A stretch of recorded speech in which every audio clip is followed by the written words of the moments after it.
Hey there, folks, picture this. A sprawling 80-acre farm tucked away in the rolling hills of Tennessee, where the air smells like fresh hay and freedom. And the only neighbors are the crickets chirping at dusk until a power-hungry HOA decided they could roll right over it. This is the story of Jack Callahan, a guy who just wanted to live his quiet life, and how he ended up in the fight of his life to save his family's land. It's a tale of grit, betrayal, and a community that learned the hard way what happens when you mess with the wrong farmer. Jack's farm, Callahan's Hollow, wasn't just a piece of dirt, it was his heart and soul. His grandpa built the old red barn with his bare hands, and his dad planted the peach orchard that still bloomed every spring like a pink and white postcard. Jack, a former mechanic who'd spent years fixing tanks in the Army, bought the place after his dad passed, pouring every dime into keeping it alive. Mornings were for tending the orchard, afternoons for fixing fences, and evenings for sitting on the porch with a cold beer, watching the fireflies dance. It was the kind of life most folks only dream about, simple and honest, far from the cookie-cutter cul-de-sacs popping up nearby. A couple of miles down the road, Willow Creek Estates had sprung up, big houses, bigger egos, and an HOA that acted like they owned the whole county. Jack didn't pay them much mind. His land was his, free and clear, with deeds going back a century. Or so he thought. Trouble started on a chilly October morning when Jack was out checking the barn roof. He spotted neon yellow stakes hammered into his fence line, like someone had decided his property was a construction site. His gut twisted. Nobody had permission to be out there. A few days later, a letter showed up, all fancy letterhead from the Willow Creek HOA, signed by their president, Linda Grayson. It read like a court order. Jack's farm was within HOA jurisdiction, and he needed to comply with community standards. Mow your fields to 2 inches, tear down that unsightly barn, stop selling peaches at the farmer's market. It was a laundry list of nonsense. Jack laughed it off at first, figuring it was some mix-up. He dug out his property deeds, scanned them, and fired off a polite but firm reply. "You've got the wrong guy. My land's not part of your club." He thought that'd be the end of it. He was dead wrong. Linda wasn't just any HOA president, she was a force of nature, the kind of person who'd measure your mailbox with a ruler and fine you if it was an inch too tall. Around Willow Creek, folks called her the General behind her back, half joking, half terrified. She'd built a reputation for bullying homeowners into submission. Change your shutters, paint your fence, or face fines that'd make your head spin. Jack heard whispers about families who'd sold their homes just to escape her. When she showed up at his gate a week later, heels sinking into the gravel, clipboard in hand, and a posse of HOA board members trailing her, Jack knew this wasn't a clerical error. It was war. "Mr. Callahan," she said, voice dripping with fake sweetness, "your property's bringing down our community's value. That barn's an eyesore, and your orchard's a safety hazard. We're prepared to be reasonable if you comply." Jack leaned against his porch rail, arms crossed, and stared her down. "Lady, my family's been here since before your neighborhood was a cornfield. You've got no claim on my land." Linda's smile didn't budge, but her eyes went cold. "We've reviewed the county records, and your property falls within our expanded boundaries. Refuse, and we'll have to take further steps." She handed him a packet of papers, turned on her heel, and left. Jack watched her SUV peel out, dust clouding the air, and felt a fire light in his chest.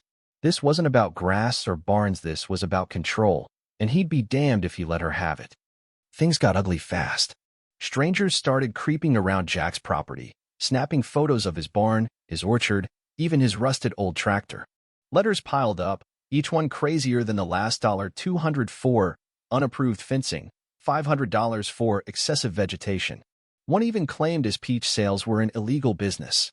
Jack caught a guy in a polo shirt spray painting NO compliant on his mailbox. The guy bolted when Jack yelled, but not before Jack got his license plate.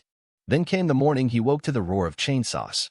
A landscaping crew was hacking down his oak trees, claiming Linda had sent them to clean up the boundary. Jack grabbed his shotgun not to shoot, just to make a point, and marched out. "Get off my land, now."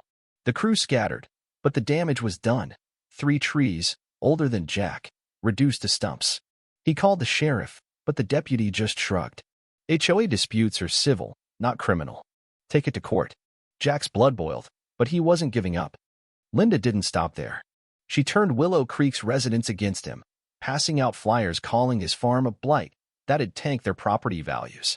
At a community meeting, she stood at a podium, pointing to a slideshow of Jack's barn like it was a crime scene. "This man's negligence threatens everything we've built," she declared, and half the room nodded like sheep. Jack wasn't there, but his buddy Mike, a local diner owner, tipped him off. "Man, she's got him eating out of her hand. You gotta fight back." Jack started fighting smarter. He set up trail cams, saved every letter, and recorded every trespasser. When he caught two kids spray painting his barn, they spilled the beans. Linda had paid them $20 each to send a message. Jack got it on video, but the sheriff brushed it off, kids being kids. That's when Jack knew he needed a bigger gun, figuratively speaking. Enter Rachel Hayes, a property lawyer with a reputation for chewing up bullies like Linda and spitting them out. Rachel rolled up in a beat-up Jeep, took one look at Jack's stack of evidence, and grinned. "This isn't just harassment, it's fraud, and it's sloppy. We're gonna bury her, but we need her to slip up big." That slip came one night when Jack's cameras caught a crew tearing apart his barn under floodlights, Linda herself barking orders. Jack called Rachel, then the sheriff, and raced out with his phone streaming live. "This is my land," he roared, shoving the deed in Linda's face. "You're stealing my property." Linda waved a forged document, cool as ice. "This is HOA authorized. Your barn's a hazard." But Rachel arrived with the real deeds, plus county records proving Jack's land was never part of Willow Creek.